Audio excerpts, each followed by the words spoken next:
الشيطان الرجيم بسم الله الرحمن الرحيم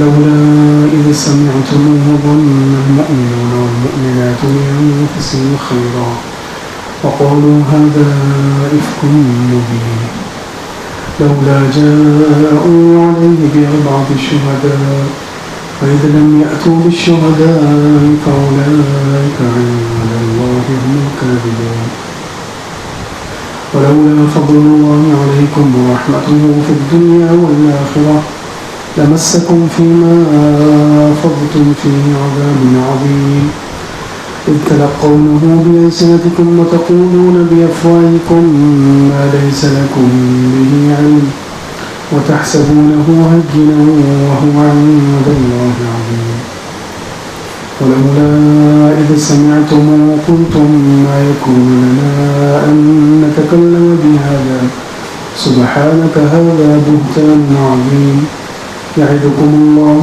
أن تعودوا لمثله أبدا إن كنتم مؤمنين ويبين الله لكم الآيات والله عليم حكيم. آج کا درس سورہ نور کی آیت نمبر 12 سے شروع ہے. پچھلے ہفتے بتایا گیا تھا کہ یہ رکوع حضرت صدیقہ عائشہ رضی اللہ عنہا کی برات اور آپ کی پاکیزگی کو اللہ رب العزت نے خود بیان کیا ہے.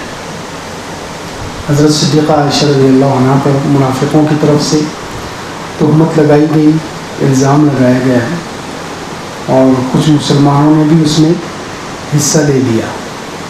3 صحابہ کرام تھے جو سچے مسلمان تھے, صحابہ تھے, لیکن ان سے بھی غلطی ہو گئی اور انہوں نے بھی اس کو آگے بڑھایا, آگے پھیلایا اور اس پر یقین کر لیا. جو الزام لگایا گیا تھا اس پر یقین کر لیا. تو اللہ رب العزت نے حضرت عائشہ رضی اللہ عنہ کی برات میں یہ رکوع نازل فرمائے اور اس میں بہت ساری نصیحتیں فرمائیں. فرماتے ہیں لولا اذ سمعتموه ظن المؤمنون والمؤمنات بانفسهم خيرا. پہلی بات تو یہ سمجھنے کی ہے کہ حضرت عائشہ رضی اللہ عنہ پر تہمت لگی, الزام لگایا گیا. جس پر بھی الزام لگایا جاتا ہے, جس پر بھی تہمت بلا وجہ کسی پر اگر تہمت لگائی جاتی ہے, الزام لگایا جاتا ہے, تو اس کے بارے میں اللہ تعالیٰ کے 2 قانون ہیں. قرآن پاک میں کئی واقعات اس کے بیان ہوئے کہ جس پر بلا وجہ الزام لگایا جائے گا, تہمت لگائی جائے گی, اللہ رب العزت کے اس کے بارے میں 2 قانون ہیں. ایک تو یہ کہ جس پر بلا وجہ الزام لگایا گیا ہے اللہ تعالیٰ اس کو بری کر دیتے ہیں, وہ صحیح ہے, اس کو لوگوں کے سامنے ظاہر کر دیتے ہیں, اس کی پاک صاف ہونے کو لوگوں کے سامنے ظاہر کر دیتے ہیں. دوسرے جن لوگوں نے الزام لگایا ہے بلا وجہ ان کو اللہ تعالیٰ ذلیل کر دیتے ہیں, ان کو اللہ تعالیٰ ذلیل کر دیے. 2 قانون ہیں اللہ تعالیٰ کے. قرآن میں اس کے بارے میں کئی واقعات ہیں. ایک تو یہی حضرت عائشہ رضی اللہ عنہ کا واقعہ ہے کہ ان پر بلا وجہ الزام لگایا گیا, تو اللہ رب العزت نے حضرت عائشہ رضی اللہ عنہ کی برات, آپ کے بری ہونے کو, پاک صاف ہونے کو خود بیان کیا ہے. اور جن لوگوں نے الزام لگایا تھا منافقین نے, ان کو ذلیل و رسوا کیا ہے, ان کے غلط ہونے کو اور ان کے لیے سزا اور عذاب عظیم بیان کیا ہے, ان کو ذلیل و رسوا کیا ہے. حضرت مریم پر الزام لگایا گیا. حضرت مریم جب بچہ لے کر آئی, شادی تو نہیں ہوئی تھی, اللہ تعالیٰ کے قدرت سے ان کو بچہ ہو گیا, حضرت عیسیٰ علیہ السلام پیدا ہو گئے. تو جب وہ اپنے قوم میں, قبیلے میں, اپنے علاقے میں بچہ ہاتھ میں لے کر آئی تو یہودیوں نے الزام لگا دیا. یہودیوں نے الزام لگایا کہ نعوذ باللہ حضرت مریم نے زنا کیا ہے. تو اللہ رب العزت نے وہاں بھی 2 کام کیے. حضرت مریم کی برات, حضرت مریم کے اس گناہ سے بری ہونے کو بیان کیا. حضرت عیسیٰ علیہ السلام کو زبان دے دی, بولنے کی طاقت دے دی, اور حضرت عیسیٰ علیہ السلام نے واضح کر دیا کہ میری ماں نے کوئی غلط کام نہیں کیا ہے. اور دوسرے یہودیوں کو ذلیل و رسوا کیا. آج تک یہودی ذلیل و رسوائی ہو رہے ہیں. اسی طرح حضرت یوسف علیہ السلام پر الزام لگایا گیا زلیخا نے الزام لگایا حضرت یوسف علیہ السلام پر، پہلے گزرا، جو عزیز مصر کی بیوی تھی اس نے حضرت یوسف علیہ السلام پر الزام لگایا. اللہ تعالیٰ نے اس کو کئی جگہ ذلیل کیا. ایک تو شوہر کے سامنے ذلیل کیا، دوسرے اس وقت پورے مصر کی عورتوں کے سامنے ذلیل کیا، اور تیسرے اس وقت کے بادشاہ کے سامنے ذلیل کیا، اور چوتھے قرآن میں وہ واقعہ بیان کر کے قرآن میں بھی اس کو ذلیل کیا اس امت کے سامنے. اور حضرت یوسف علیہ السلام کے صحیح ہونے کو اللہ تعالیٰ نے بیان کر دیا، سارے لوگوں کے سامنے واضح کر دیا. تو جس پر بھی الزام لگایا جاتا ہے، تہمت لگائی جاتی ہے، تو اللہ تعالیٰ کے دو قانون ہیں. جس پر الزام بلا وجہ الزام لگے گا اللہ تعالیٰ اس کو بری کر دیں گے، اور جنہوں نے الزام لگایا ہے ان کو ذلیل کریں گے. حضرت سعد بن ابی وقاص رضی اللہ عنہ مشہور صحابی ہیں، ان پر ایک آدمی نے الزام لگایا. حضرت عمر رضی اللہ عنہ نے ان کو کوفہ کا گورنر بنایا تھا. حضرت سعد رضی اللہ عنہ کو عشرہ مبشرہ میں ہے، حضور صلی اللہ علیہ وسلم کے قریبی رشتہ دار ہیں. حضرت عمر رضی اللہ عنہ نے ان کو کوفہ کا گورنر بنایا تھا. تو کوفہ کے ایک آدمی نے ان پر الزام لگایا. حضرت عمر رضی اللہ عنہ کو اس نے اطلاع دی کہ ان کے اندر خامیاں ہیں. حضرت عمر رضی اللہ عنہ نے اپنی ٹیم بھیجی وہاں پر تحقیق کے لیے. سارے کوفہ میں ہر مسجد میں جا کر پوچھتے تھے کہ سعد بن ابی وقاص میں کوئی کمی ہے، کوئی غلطی ہے ان کی تو بتاؤ. صرف ایک مسجد میں ایک آدمی کھڑا ہوا، اس نے الزام لگایا. ایک آدمی اسامہ ابن قتادہ اس کا نام تھا، وہ کھڑا ہوا اور اس نے حضرت سعد بن ابی وقاص رضی اللہ عنہ پر 3 الزام لگائے. کتنے؟ 3 الزام لگائے. انه لا يسري بالسرية ولا يقسم بالسوية ولا يعدل بالقضية، کہ حضرت سعد بن ابی وقاص کسی لڑائی میں نہیں جاتے. لا يسري بالسرية، لڑائی میں دوسروں کو بھیجتے ہیں، خود نہیں جاتے. دوسرے ولا يقسم بالسوية، مال غنیمت آتا ہے تو اس کو برابر تقسیم نہیں کرتے. تیسرے ولا يعدل بالقضية، انصاف سے فیصلہ نہیں کرتے. 3 الزام اس نے حضرت سعد پر لگائے. حضرت سعد بن ابی وقاص رضی اللہ عنہ کھڑے ہوئے، حضرت سعد نے اس کو 3 بد دعا دی. اس کے 3 الزام کے بدلے میں اس کو 3 بد دعا دی. اللہم ان کان عبدک ھذا کاذبا قام ریاء وسمعة فاطل عمرہ واطل فقرہ وعرض اللہم للفتن. اے اللہ اگر یہ بندہ جھوٹا ہے، شہرت کے لیے کھڑا ہوا ہے، اس نے مجھ پر الزام لگایا ہے شہرت مشہور ہونے کے لیے، تو کیا کر دے؟ فاطل عمرہ، اس کی عمر لمبی کر. واطل فقرہ، اس کی غریبی لمبی کر. وعرض اللہم للفتن، اور اللہ فتنوں میں اس کو پیش کر دے. اس پر خوب فتنے آئے ہیں، فتنوں میں اس کو مبتلا کر دے. تو پھر تینوں بددعائیں قبول ہوئی. اس کی عمر بہت لمبی ہوئی، اور وہ لمبی عمر میں بڑھاپے میں بھیک مانگتا تھا، غریبی تھی. دوسری دعا بھی، دوسری بددعا بھی قبول ہوئی کہ اے اللہ اس کی غریبی لمبی کر، تو وہ بھیک مانگا کرتا تھا. اور تیسری بددعا بھی قبول ہوئی، فتنوں میں پڑ گیا. اتنے بڑھاپے میں اس کی بھویں، یہ بھویں ہیں اس کی آنکھوں پر آ گئی تھی. اتنی لمبی عمر میں یہ بھویں اس کی آنکھوں پر آ گئی. وہ بھویں اٹھا کر دیکھتا تھا اور لڑکیوں کو چھیڑتا تھا. بھویں اٹھا کر دیکھتا تھا اور لڑکیوں کو چھیڑتا تھا. لوگ اس کو مارتے تھے، برا بھلا کہتے تھے کہ تو اتنا بوڑھا ہو گیا اور پھر ابھی لڑکیوں کو چھیڑ رہا ہے. تو وہ کہتا تھا مجھے حضرت سعد کی بددعا لگی. تو خیر، تہمت لگانا جو بھی یہ اللہ تعالیٰ کا قانون ہے. جو کسی پر بلا وجہ تہمت اور الزام لگاتا ہے، اللہ تعالیٰ جس پر تہمت لگائی گئی ہے اس کو بری کر دیتے ہیں، اور جس نے الزام لگایا ہے اس کو ذلیل کر دیتے ہیں. تو یہاں بھی حضرت عائشہ رضی اللہ عنہ پر یہی ہوا. الزام لگایا گیا تو حضرت عائشہ رضی اللہ عنہ کے پاک صاف ہونے کو اللہ تعالیٰ نے بیان کیا، اور منافقین کو ذلیل و رسوا کیا ہے. تو فرماتے ہیں لولا اذ سمعتموه ظن المؤمنون والمؤمنات بانفسهم خیرا. کیوں ایسا نہ ہوا جب تم نے اس خبر کو سنا. اللہ تعالیٰ مسلمانوں سے کہہ رہے ہیں، کس سے کہہ رہے ہیں؟ مسلمانوں سے کہہ رہے ہیں. لولا اذ سمع، کیوں ایسا نہ ہوا کہ جب تم نے اس خبر کو سنا. حضرت عائشہ پر جب الزام لگ رہا ہے، اس خبر کو تم نے سنا تو مومن مردوں اور مومن عورتوں نے اپنے بارے میں اچھا گمان کیوں نہ کیا. اللہ اکبر.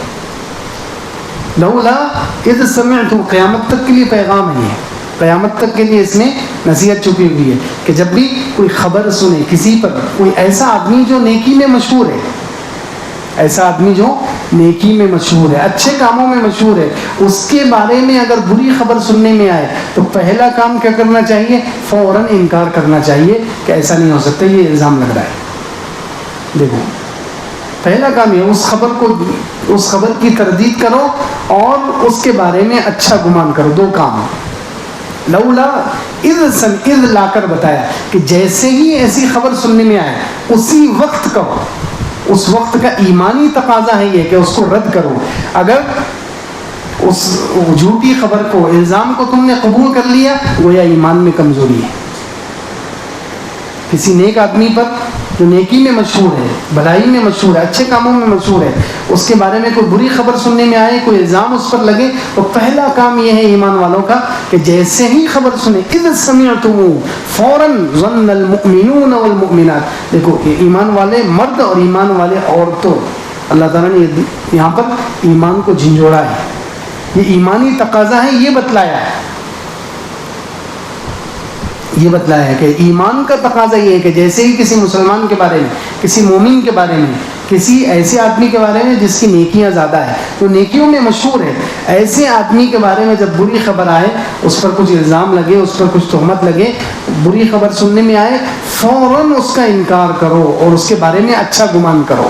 ظن المؤمنون والمؤمنات، مومن مردوں اور مومن عورتوں نے بانفسہم، اپنے بارے میں بھلا گمان کیوں نہ کیا؟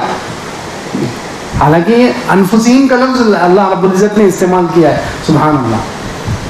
مومن مردوں اور مومن عورتوں نے ہونا چاہیے تھا دوسروں کے بارے میں، خبر سنی جا رہی ہے دوسروں کے بارے میں، خبر کس کے بارے میں سنی جا رہی ہے؟ دوسروں کے بارے میں، لیکن لفظ کیا آ رہا ہے کہ مومن مردوں اور مومن عورتوں نے اپنے بارے میں اچھا گمان کیوں نہ کیا۔ یہ لفظ اپنے بارے میں کیوں لفظ آیا؟ مفسرین کہتے ہیں کہ اللہ رب العزت یہ کہنا چاہ رہے ہیں کہ دوسروں پر الزام لگانا گویا یہ اپنے اوپر الزام لگانا، کیونکہ پورے مسلمان ایک ہیں، پورے مسلمان ایک جسم کی طرح ہے۔ ایک مومن پر الزام لگا ہے، ایک مومن پر تہمت لگی ہے، گویا پورے معاشرے پر لگی ہے، یہ ہم سب ایک ہیں۔ بانفسہم، دوسرے پر الزام گویا خود تمہارے اوپر الزام ہے۔ جب دوسرے پر الزام لگے اس وقت اپنے آپ کو اس کی جگہ پر رکھ کر سوچو کہ اگر مجھ پر الزام لگتا تو میری کیا خواہش ہوتی۔ دوسرے پر الزام لگے تو اس کی جگہ پر اپنے آپ کو رکھ کر سوچو کہ اگر مجھ پر الزام لگتا تو اس وقت میری کیا خواہش ہوتی، کہ اس کو پھیلایا جائے یا اس کو روک دیا جائے، اس کو چھپایا جائے۔ اپنے بارے میں ہر آدمی کیا چاہتا ہے؟ میری کوئی برائی سامنے آ جائے تو ہر ایک یہی چاہتا ہے کہ اس کو چھپایا جائے، اس پر پردہ ڈالا جائے۔ کوئی یہ چاہتا ہے کہ میری برائی پوری دنیا میں پھیل جائے۔ تو جب اپنی برائی تم پھیلانا نہیں چاہتے تو پھر ایمان کا تقاضا یہ ہے کہ دوسری کی عیب کو بھی مت پھیلاؤ، اس کو بھی چھپانے کی کوشش کرو، اس وقت تک ایمان کامل نہیں ہوگا، جو حدیث میں فرمایا کہ لا یؤمن احدکم حتی یحب لاخیہ ما یحب لنفسہ، تم میں سے کوئی شخص اس وقت تک کامل مومن نہیں ہو سکتا جب تک کہ اپنے بھائی کے لیے بھی وہی پسند نہ کرے جو اپنے لیے پسند کرتا ہے۔ اپنے لیے پسند ہے کہ میرے عیبوں پر ہمیشہ پردہ پڑا رہے، تو دوسروں کے بارے میں بھی یہی ہونا چاہیے۔ نعوذ باللہ آج کل کیا رویہ ہے ہمارا، جیسے ہی کوئی خبر آتی ہے فوراً فارورڈ، فوراً آگے بڑھا دیتے ہیں بغیر تحقیق کے، آگے آ رہا ہے کیسے؟ بس خبریں آج کل اس زمانے کی بات ہو رہی ہے کہ اس زمانے میں کچھ خبریں ایسی جو زبان سے زبان چلتی تھی، آج کل بھی ایسا ہی ہے۔ کان میں جانا، خبر کو پہلے کان میں ڈالنا چاہیے، پھر دماغ میں ڈالنا چاہیے، سوچنا چاہیے کہ یہ ہو بھی سکتا ہے کہ نہیں، پھر اس کے بارے میں اگلا قدم اٹھانا چاہیے۔ تو عام طور پر ایسا نہیں ہوتا کہ بس زبان سے سن لیا تو زبان سے زبان خبریں بس پھیلتی رہتی ہے، کوئی اس کو سن کر غور کرنے کے لیے تیار نہیں ہوتا۔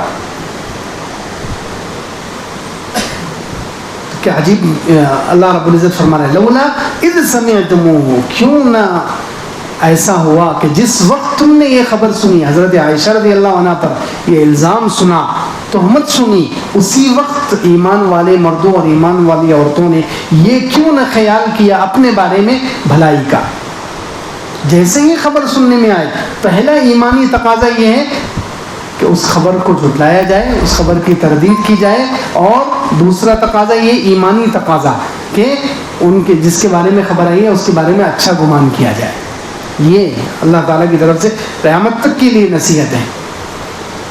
ظن المؤمنون والمؤمنات بانفسهم خیرا وقالوا هذا افک مبین، تو دل کا عمل تو یہ ہے کہ جیسے ہی خبر کسی پر الزام لگے، کسی کے بارے میں تہمت آئے، فوراً دل کا کام تو یہ ہے، دل کا عمل یہ ہے کہ دل سے اس کے بارے میں اچھا گمان کرے، اور زبان کا عمل کیا ہے؟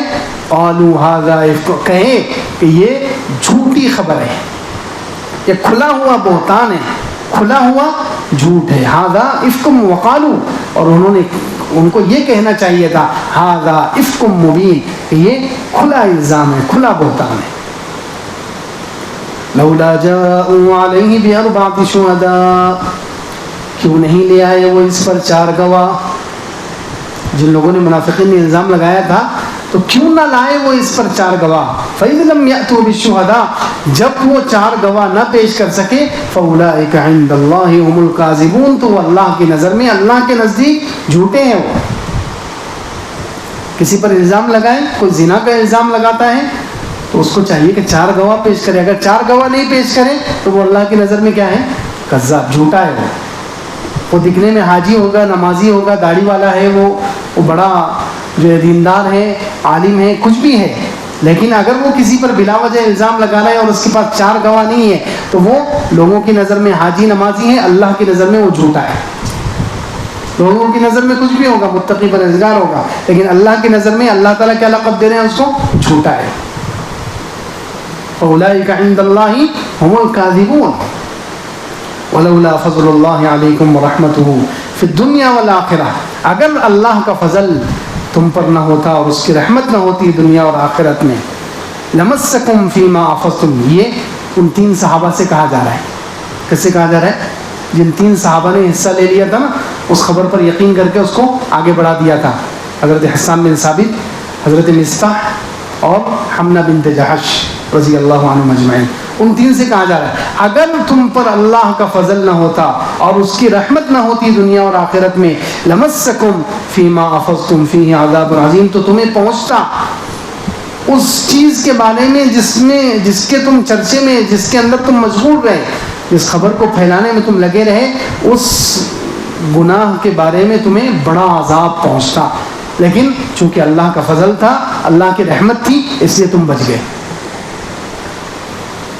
اللہ کا فضل تھا، اللہ کی رحمت تھی تو تم بچ گئے، ورنہ اگر اللہ کا فضل اور اس کی رحمت نہ ہوتی، کیونکہ وہ صحابہ ہیں، بول چال کے وہ تینوں کیا ہے؟ صحابہ ہیں، اور صحابہ، سارے صحابہ کے ساتھ اللہ کا فضل اور اللہ کی رحمت لگی ہوئی، سارے صحابہ کے ساتھ اللہ کا فضل اور اللہ کی رحمت لگی ہوئی ہے، اس لیے بچ گئے۔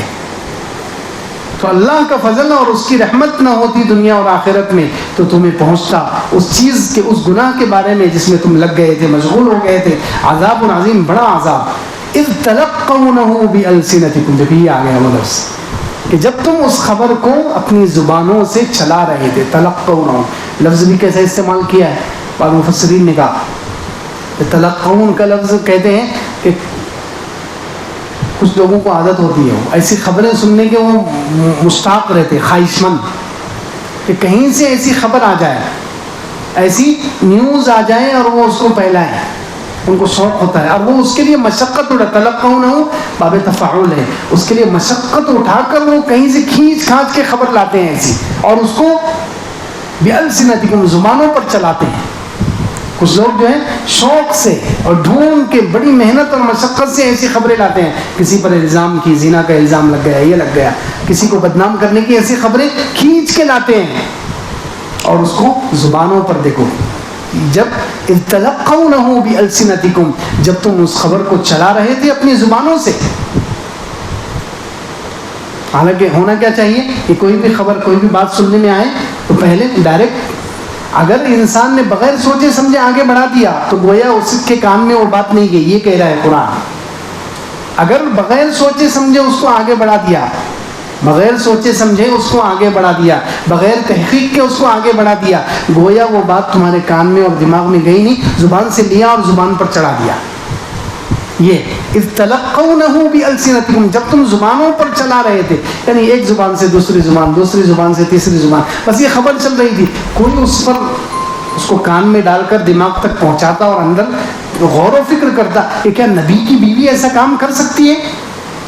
نبی کی بیوی حضرت عائشہ رضی اللہ عنہ ایسا کام کر سکتی ہے؟ تھوڑے سے سوچنے کی بات تھی، اگر اس کو کان میں تھوڑا گھماتے اور دماغ تک پہنچاتے اور سوچتے تو پھر کبھی اس کو آگے بڑھاتے نہیں. تو ہر خبر کو ایسے ہی کرنا چاہیے, ڈائریکٹ بس واٹس ایپ پہ دیکھ لیا اور آگے بڑھا دی نہیں. پہلے اس کو کان میں گھماؤ, دماغ تک پہنچاؤ, سوچو کہ کیا یہ خبر صحیح ہو سکتی ہے, ایسا ہو سکتا ہے, ایسا کوئی کام کر سکتا ہے. اس کی تحقیق جب تک نہ ہو جب تک اس کو آگے نہیں بڑھا سکتے, ورنہ یہ زبان سے زبان پر چڑھانا ہے اور اس پر بڑی سخت وعید ہے. آگے دیکھو کیا فرمایا, اذ تلقونه بالسنتکم, جب تم اس کو زبانوں کے ذریعے چلا رہے تھے, یعنی دماغ میں گھما نہیں رہے, سوچ نہیں رہے اس کے بارے میں ایسا ہو بھی سکتا ہے کہ نہیں, بس زبان سے زبان پر چڑھا کر آگے بھیج رہے. وتقولون بافواہکم, تم اپنے منہ سے کہہ رہے تھے, ما لیس لکم بہ علم, جس کا تمہیں علم نہیں تھا, جس خبر کی تحقیق نہیں تھی وہ اپنی زبانوں سے کہہ رہے تھے. وَتَحْسَبُونَهُ هَيِّنًا وَهُوَ عِندَ اللَّهِ عَظِيمٌ, تم اس کو معمولی سمجھ رہے تھے حالانکہ وہ اللہ کے نزدیک بہت بڑی بات ہے. کسی نبی کی بیوی پر, اور وہ بھی سید الانبیاء, سارے نبیوں کے سردار حضرت محمد رسول اللہ صلی اللہ علیہ وسلم جیسے پاکیزہ شخص کی بیوی پر زنا کی تہمت لگانا, تم اس کو آگے بڑھانے کو معمولی بات سمجھ رہے تھے حالانکہ وہ اللہ کے نزدیک بڑی تھی. اور تحسبون, کچھ چیزیں, کچھ عمل, کچھ کلمے, کچھ جملے ایسے ہوتے ہیں جس کو ہم انسان معمولی سمجھتا ہے, اللہ کے نزدیک وہ بہت بڑے ہوتے ہیں, اللہ کے نزدیک بہت بڑے ہوتے ہیں. تحسبونه حینا, تم اس کو معمولی سمجھتے ہو. جیسے یہاں پر حضرت عائشہ رضی اللہ عنہ پر الزام لگا, کتنی چیزیں ہیں, کتنے اعمال ہیں, کتنے جملے ہیں, انسان کے نزدیک معمولی ہیں لیکن اللہ کے نزدیک بہت بڑے ہیں.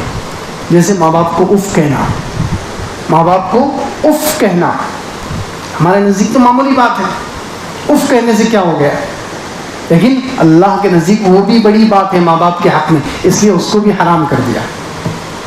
اللہ کے نزدیک وہ بھی بڑی بات ہے ماں باپ کے لیے, ماں باپ کے لیے اف کہنا بھی اللہ کی نظر میں بہت بڑی بات ہے, اس لیے حرام کر دیا. دیکھو جس چیز کو ہم معمولی سمجھتے ہیں اللہ کی نظر میں وہ کتنی بڑی. دو بنی اسرائیل کے شخص تھے, ایک عابد اور ایک گنہگار. عابد دوسرے جو عبادت کرنے والا تھا, نیک تھا, وہ دوسرے کو ہمیشہ روکتا, منع کرتا, لیکن وہ دوسرا جو مانتا نہیں تھا.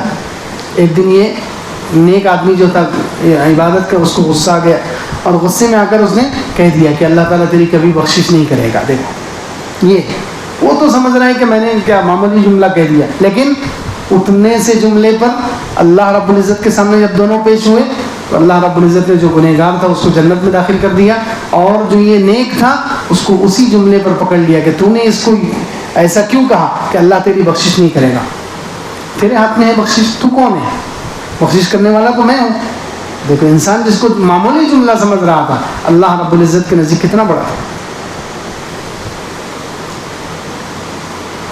بعض مرتبہ انسان کسی چیز کو معمولی سمجھتا ہے لیکن اللہ کی نظر میں بہت بڑا ہوتا ہے. آدم علیہ السلام نے صرف ایک لقمہ کھا لیا اور جنت سے نیچے آ گئے.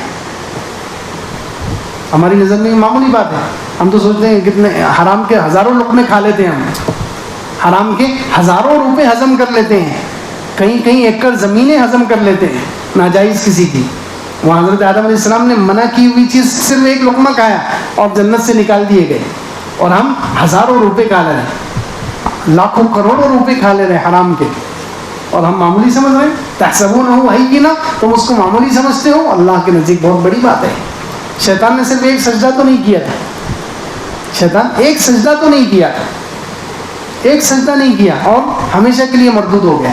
وہ تو اس کو معمولی سمجھ رہا تھا کہ کیا ہوا, ایک آدھ حکم توڑ دیا تھا, میں اتنے سالوں سے عبادت کر رہا ہوں, لیکن اللہ کو ناپسند ہو گیا.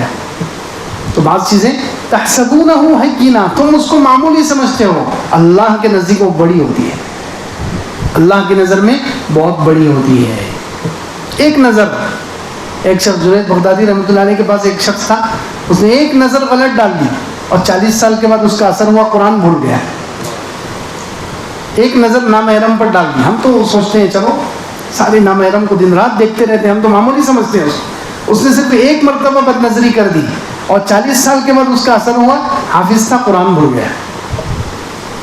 تو ایک نظر, ایک چھوٹا سا گناہ. اسی لیے تو حضرت عائشہ رضی اللہ عنہ سے فرمایا ایاکم ومحقرات الذنوب, حضرت عائشہ رضی اللہ عنہ سے حضور اکرم صلی اللہ علیہ وسلم نے خود کہا کہ عائشہ گناہ کو ہلکا سمجھنے سے بچو، کیونکہ ہر گناہ کی اللہ کے پاس پوچھ ہے، ہر گناہ کی اللہ کے پاس پوچھ ہے، صغیرہ کبیرہ نہیں، ہر گناہ کی اللہ کے پاس پوچھ ہے۔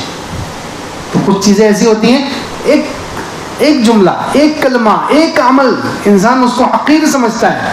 اب یہاں بھی ان لوگوں نے الزام لگایا تو اس کو معمولی بات سمجھ رہے، لیکن اللہ کے نزدیک وہ بہت بڑی تھی۔ تحسبونہ حینا وہو عند اللہ عظیم، تم اس کو معمولی سمجھ رہے تھے حالانکہ وہ اللہ کے نزدیک بڑی تھی۔ ولولا اذ سمعتموه قلتم ما يكون لنا ان نتكلم بهذا سبحانك هذا بهتان عظیم، کیوں ایسا نہ ہوا کہ جب تم نے اس خبر کو سنا تو تم یہ کہتے ما یکون لنا ان نتکلم بہذا، ہمیں حق نہیں ہے کہ ہم یہ بات کریں۔ اللہ رب العزت پھر کہہ رہے ہیں کہ جب کسی پر الزام سنو، تہمت سنو تو فوراً کہنا چاہیے ما یکون لنا ان، ہمارے لیے مناسب نہیں ہے کہ ہم اس سلسلے میں بات کریں، اس میٹر میں ہم بات کریں، اس مسئلے میں ہم بات کریں۔ کیوں ایسا نہ ہوا کہ جب تم نے اس خبر کو سنا، ما قلتم، تم کہتے تھے ما یکون لنا ان نتکلم بہذا، ہمیں کیا حق ہے، ہمارے لیے کہاں مناسب ہے کہ ہم اس سلسلے میں بات کریں۔ سبحانک ھذا بہتان عظیم، اے اللہ تیری ذات پاک ہے، یہ تو کھلا الزام ہے۔ اللہ اکبر۔ حضرت عائشہ رضی اللہ عنہ کی کیا شان ہے، سبحانک لفظ یہاں کیوں استعمال کیا ہے؟ اس خبر کے بارے میں اللہ رب العزت کہہ رہے ہیں کہ تم نے یہ کیوں نہ کہا سبحانک، ہے اللہ تیری ذات پاک ہے، ھذا بہتان عظیم، یہ کھلا بہتان ہے، بڑا الزام ہے۔ تو یہاں سبحانک لانے کی کیا وجہ ہے؟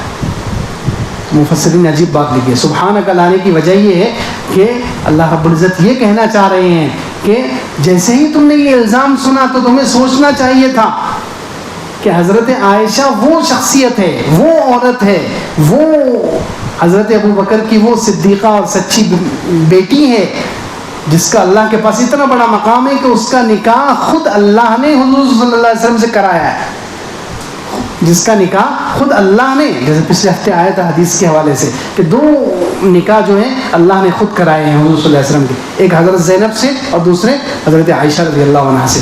تو جیسے ہی تم نے یہ الزام سنا تو تمہیں کہنا چاہیے تھا سبحانک، اے اللہ تیری ذات پاک ہے، اے اللہ تو پاک نبی کو ناپاک بیوی نہیں دے سکتا، تیری ذات پاک ہے، کیونکہ یہ نکاح کس نے کرایا؟ اللہ نے کرایا۔ تو کہو سبحانک، اے اللہ تیری ذات پاک ہے، تیری ذات پاک ہے کہ تو پاک نبی کو ناپاک بیوی دے دے، اس سے تیری ذات پاک ہے۔ کیونکہ اللہ تعالیٰ کو تو سب، ہر مخلوق کے بارے میں، ہر انسان کے بارے میں پوری زندگی کی معلومات ہے یا نہیں ہے؟ انسان آگے چل کر کیا عمل کرنے والا ہے اللہ رب العزت کو پہلے سے معلوم ہے، تو کیا حضرت عائشہ رضی اللہ عنہ کے بارے میں نہیں معلوم تھا؟ اگر خدا نخواستہ ان سے یہ حرکت ہوئی ہوتی تو اللہ کو معلوم ہوتا، اللہ تعالیٰ یہ نکاح ہی نہ ہونے دیتے۔ لیکن اللہ جب خود نکاح کروا رہے ہیں، حضرت جبرائیل علیہ السلام کے ذریعے سے خواب میں حضور صلی اللہ علیہ وسلم کو تصویر بتائی جا رہی ہے حضرت عائشہ کی کہ ان سے آپ کو نکاح کرنا ہے، تو جب اللہ رب العزت خود نکاح کروا رہے ہیں تو غلط عورت سے جو آگے چل کر نعوذ باللہ بدکاری کرنے والی ہے، ایسی عورت سے اللہ نے کیسے نکاح کرا دیا نعوذ باللہ؟ تو یہ گویا صرف حضرت عائشہ پر الزام نہیں ہے، یہ اللہ پر الزام ہے۔ یہ صرف حضرت عائشہ پر تہمت نہیں ہے، یہ اللہ پر بھی تہمت ہے کہ اللہ نے پاک نبی کو ناپاک بیوی کیسے دے دی۔ تو اس لیے کہا سبحانک، تم کہتے کہ اللہ کی ذات پاک ہے، اللہ تعالیٰ ایسا کر ہی نہیں سکتے کہ پاک بیوی کو، پاک نبی کو ناپاک بیوی دے دے۔ تو سبحانک لفظ اس لیے لایا گیا ہے، فرمایا سبحانک تیری ذات پاک ہے۔ اسی لیے یہاں کچھ مفسرین نے تو اور عجیب بات کہی ہے کہ ہر کسی بھی مسلمان پر الزام لگانا، تہمت لگانا، چاہے زنا کی ہو یا دوسرے کو الزامات لگانا ہو، کسی کو بے عزت کرنا، الزام کیوں لگایا جاتا ہے؟ ذلیل کرنے کے لیے، بے عزتی کرنے کے لیے، آبرو ریزی۔ یہ آبرو ریزی کرنا، کسی کی بے عزتی کرنا، کسی پر بلا وجہ الزام لگانا، کسی مسلمان کو ذلیل کرنا، یہ اللہ کا حق ہے۔ گویا اللہ کا حق یہاں پر مارا جا رہا ہے۔ جو کسی پر الزام لگاتا ہے، جو کسی پر تہمت لگاتا ہے، جو کسی کو بے عزت کرنے کی، ذلیل کرنے کی، اس کی آبرو ریزی کرنے کی کوشش کرتا ہے، گویا وہ اللہ کا حق مار رہا ہے اور اللہ کی عظمت کو کم کرنے کی کوشش کرتا ہے۔ اسی لیے اس کے بارے میں سخت وعیدیں آئی ہے. اس کو کسی مسلمان کی بے عزتی، اس پر الزام لگا کر وہ کسی بھی طریقے سے کسی مسلمان کی بے عزتی کرنا، اس کو بدترین سود کہا گیا ہے. سود میں بھی سب سے بدتر سود کہا گیا ہے. اللہ کے رسول صلی اللہ علیہ وسلم کی حدیث ہے، اور وہ ایک حدیث ہے اس میں منافقوں سے کہا کہ اے وہ لوگوں، اللہ کے رسول صلی اللہ علیہ وسلم نے خود فرمایا کہ اے وہ لوگوں جن کا ایمان صرف زبان پر ہے، ان کا ایمان ان کے دل میں نہیں اترا، مسلمانوں کے عیبوں کے پیچھے مت پڑو، مسلمانوں کے عیبوں کے پیچھے مت پڑو، کسی مسلمان کو ذلیل کرنے کی کوشش مت کرو. اگر تم مسلمانوں کے عیبوں کے پیچھے پڑ جاؤ گے، اللہ تمہارے عیبوں کے پیچھے پڑ جائے گا، اور اللہ پھر تمہیں گھر بیٹھے ذلیل اور رسوا کر دے گا. تو اسی لیے یہاں پر بھی اتنی سخت بات کہی جا رہی ہے. لیکن شیعہ کتنے خبیث ہیں، شیعہ کتنے ملعون ہیں. روافض اور شیعہ ایک کافر ہیں. اس کی کچھ وجوہات ہیں، اس میں سے ایک وجہ یہ بھی ہے، اللہ رب العزت جس عورت کو کہہ رہا ہے، حضرت صدیقہ عائشہ رضی اللہ عنہ، ان کی پاکیزگی کو، ان کے پاک صاف ہونے کو، ان کے بری ہونے کو اللہ رب العزت اتنی ساری آیتوں میں بتلا رہا ہے. اور اللہ رب العزت کہہ رہا ہے کہ تمہیں مسلمانوں اس خبر کو سنتے ہی کہنا چاہیے تھا، سبحانک، اللہ تیری ذات پاک ہے، ھذا بہتان عظیم، یہ بڑا الزام ہے. یعنی گویا حضرت عائشہ نے یہ کام نہیں کیا، اللہ کہہ رہے ہیں کہ یہ کام نہیں کیا. اور ملعون، مردود، خبیث شیعہ اور روافض اپنی کتابوں میں لکھتے ہیں کہ حضرت عائشہ نے یہ کام کیا ہے، نعوذ باللہ. ان کا عقیدہ ہے. ان کا بہت بڑا ایک عالم تھا ملا باقر، وہ اپنی کتاب حق الیقین ہے اس کی کتاب، اس میں اس نے لکھا ہے کہ جب امام مہدی ظاہر ہوں گے، دیکھو دو فرق ہے. ہمارا عقیدہ اہل سنت والجماعت جو ہے، ہمارا عقیدہ یہ ہے کہ امام مہدی پیدا ہوں گے. کیا عقیدہ ہے ہمارا؟ امام مہدی بولو پیدا ہوں گے، ظاہر نہیں ہوں گے، پیدا ہوں گے. ان کا نام محمد ہوگا، والد کا نام عبداللہ ہوگا. یہ حضور اکرم صلی اللہ علیہ وسلم نے صحیح حدیثوں میں خبر دی ہے کہ وہ پیدا ہوں گے. ان کا نام محمد، ان کے والد کا نام عبداللہ، اور ان کی والدہ کا نام بھی آمنہ بتایا گیا ہے. لیکن ان خبیثوں کا عقیدہ کیا ہے شیعوں کا کہ امام مہدی پیدا ہو چکے. وہ آج سے 1100 سال پہلے 355 ہجری میں کہتے ہیں 355 ہجری میں امام مہدی پیدا ہو چکے تھے. اور وہ اصلی قرآن کو لے کر بغداد میں ایک غار ہے، غار سر من رعا، اس غار کا نام ہی ہے سر من رعا، دیکھنے والوں کی نظر سے چھپا دیا گیا وہ غار، انہوں نے اس کا نام دیا ہے غار سر من رعا. تو ان کا عقیدہ یہ ہے کہ 355 یعنی آج سے 1100 ساڑھے 1100 سال پہلے امام مہدی پیدا ہو کر اصلی قرآن، نعوذ باللہ وہ اس قرآن کو نہیں مانتے، اس لیے بھی وہ کافر ہے. وہ کہتے ہیں اصلی قرآن امام مہدی 355 ہجری کو لے کر وہ غار میں چلے گئے ہیں. اب قیامت کے قریب وہ ظاہر ہوں گے، پیدا نہیں ہوں گے. ان کا عقیدہ کیا ہے؟ ظاہر ہوں گے. تو یہی عقیدہ قرآن کے نہ ماننے کی وجہ سے وہ کافر، اور حدیثوں میں جو امام مہدی رضی اللہ عنہ کے بارے میں جو خبریں دی گئی اس کو نہ ماننے کی وجہ سے بھی وہ کافر ہیں. اور پھر آگے چل کر وہ کیا کہتے ہیں کہ وہ امام مہدی جب ان کے ظاہر ہوں گے، ان کے امام مہدی، ہمارے نہیں، ان کے امام مہدی جب آئیں گے تو وہ کیا کام کریں گے؟ سب سے پہلے مدینہ جائیں گے، اور مدینے میں جا کر حضور صلی اللہ علیہ وسلم کے قبر پر جائیں گے. حضور صلی اللہ علیہ وسلم کی قبر پھٹے گی، حضور صلی اللہ علیہ وسلم باہر نکل کر امام مہدی کے ہاتھ پر بیعت کریں گے. نعوذ باللہ. کیا کہہ رہے ہیں؟ یعنی حضور صلی اللہ علیہ وسلم کو چھوٹا بتلا رہے ہیں، امام مہدی کو بڑا بتا رہے ہیں کہ حضور اکرم صلی اللہ علیہ وسلم کی قبر پھٹے گی اور حضور صلی اللہ علیہ وسلم اٹھ کر ان سے بیعت کریں گے. پہلا کام یہ کریں گے. دوسرا کام یہ کریں گے کہ حضور صلی اللہ علیہ وسلم ان کا عقیدہ یہ ہے کہ حضور صلی اللہ علیہ وسلم کی قبر کے بازوں میں 2 بت ہیں، حضرت ابو بکر کی قبر اور حضرت عمر کی قبر. تو وہ امام مہدی آ کر وہ 2 بتوں کو نکال کر پھینک دیں گے. نعوذ باللہ. حضرت عمر اور حضرت ابو بکر رضی اللہ عنہما کی قبروں کو اکھاڑ دیں گے اور ان کی نعش مبارک کو دور پھینک دیں گے. دوسرا کام یہ کریں گے. تیسرا کام یہ کریں گے ان کے امام مہدی، دیکھیے کتنا گندا عقیدہ ہے کہ تیسرا کام یہ کریں گے کہ جنت البقیع میں جائیں گے، حضرت عائشہ رضی اللہ عنہ کی قبر کے پاس کھڑے ہوں گے، حضرت عائشہ کی قبر پھٹے گی، حضرت عائشہ زندہ ہوگی، اور ان کا عقیدہ یہ ہے کہ حضرت عائشہ نے زنا کیا تھا نعوذ باللہ. تو ان پر ابھی تو حد نہیں لگی، تو شریعت کی طرف سے جو سزا ہے وہ ان پر اللہ کے رسول صلی اللہ علیہ وسلم نے نہیں لگائی. اس لیے امام مہدی آ کر حضرت عائشہ کی قبر سے نکالیں گے اور حضرت عائشہ کو سزا دیں گے نعوذ باللہ. یہ ان کا عقیدہ ہے، اس وجہ سے وہ کافر ہیں. قرآن تو کہہ رہا ہے، اللہ رب العزت کہہ رہا ہے کہ وہ پاک دامن ہیں، ان پر الزام لگا تھا، تہمت لگی تھی، اور یہ خبیث ملعون کہتے ہیں کہ تہمت نہیں لگی تھی، وہ انہوں نے کام ویسا ہی کیا تھا نعوذ باللہ. اب بتائیے کہاں وہ مسلمان بچے ہیں؟ وہ کہاں مسلمان ہیں؟ کس عقیدے کی وجہ سے مسلمان؟ اتنے گندے عقیدوں کی وجہ سے کیا ان کو مسلمان کہا جائے گا؟ تو خیر فرمایا ولولا اذ سمعتموه قلتم ما يكون لنا، کیوں ایسا نہ ہوا کہ جب تم نے اس خبر کو سنا تو تم نے یہ کیوں نہ کہا ما يكون لنا ان نتكلم بهذا، ہمارے لیے مناسب نہیں ہے کہ ہم اس قسم کی بات کریں، سبحانك هذا بہتان عظیم، اے اللہ تیری ذات پاک ہے، یہ تو کھلا ہوا بہتان ہے، الزام ہے، یعظکم اللہ ان تعودوا لمثله ابدا، اللہ تمہیں نصیحت کرتا ہے کہ ہرگز دوبارہ اس طریقے کا کام مت کرنا۔ وہ تین صحابہ کو کہہ رہے ہیں ان کنتم مؤمنین، اگر تم مومن ہو، یعنی کسی پر الزام لگے اس خبر کو بلا تحقیق کے آگے نہیں بڑھانا چاہیے۔ اللہ تمہیں نصیحت کر رہا ہے ان تعودوا لمثله ابدا، کہ تم آئندہ ہرگز اس جیسا کام کرو، اس جیسے کام کی طرف تم لوٹو، اللہ تمہیں اس سے منع کرتا ہے اگر تم مومن ہو۔ وَيُبَيِّنُ اللَّهُ لَكُمُ الْآيَاتِ، اللہ تمہارے لیے آیتوں کو کھول کھول کر بیان کرتا ہے، اور اللہ تعالیٰ علیم اور حکیم ہے۔